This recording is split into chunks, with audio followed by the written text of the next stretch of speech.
Сәлеметсіңдер ме балалар? Бүгінгі сабағымыздың тақырыбы сөмкеме саламын. Сабақта ақпаратты сұрау, іс-әрекетке түсініктеме беру үшін сөздер мен сөз тіркестерін қолданамыз. Балалар, дәптерді ашып, бүгінгі күн мен тақырыпты жаңа сөздерді жазып алайық. Жаңа сөздер: сал, клади, положи, саламын, кладу, положу. Өте жақсы, жарайсыңдар балалар.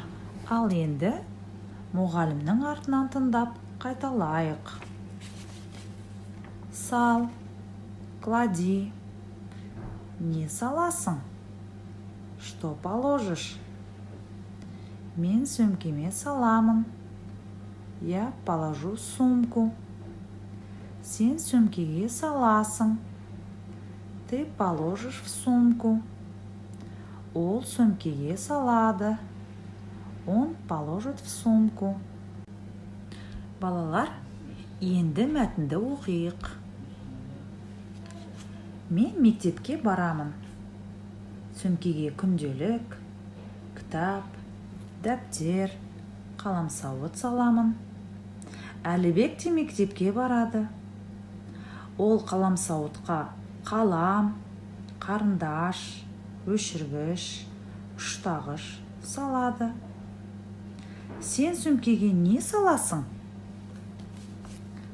Балалар, осы сұраққа жауап беруге тырысыңдар. Жарайсыңдар, балалар. Екінші тапсырма.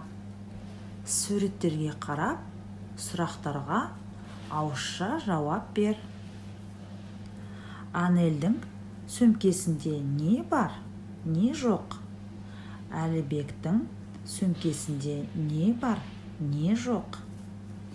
Жауап: Анельдің сөмкесінде оқулық, қарындаш, қаламсауыт, қалам бар. Әлібектің сөмкесінде күнделік, ұштағыш, үш қарындаш, кітап бар. Үшінші тапсырма. Жанындағы оқушыға суреттегі заттарды қаламсауытқа салуды бұйыр. Үлгі бойынша жасап көріңдер. Үлгі: Анель, қаламсауытқа өшіргіш сал. Өте жақсы, тамаша. Төртінші тапсырманы дәптерге орындайық. Суретке қарап, сөмкеге не салатыныңды жаз. Үлгіге назар аударайық. Мен сөмкеге күнделік саламын.